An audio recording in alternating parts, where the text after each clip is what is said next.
अरे तू नको थांब जरा बाईला बसवतो.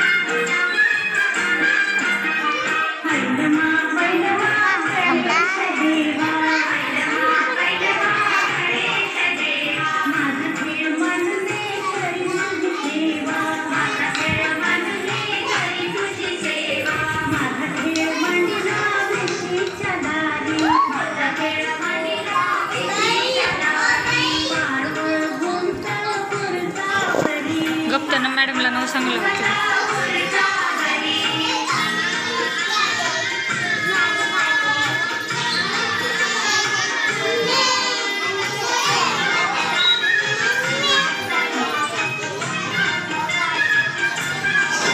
इकडे बघ नको बाई मारते.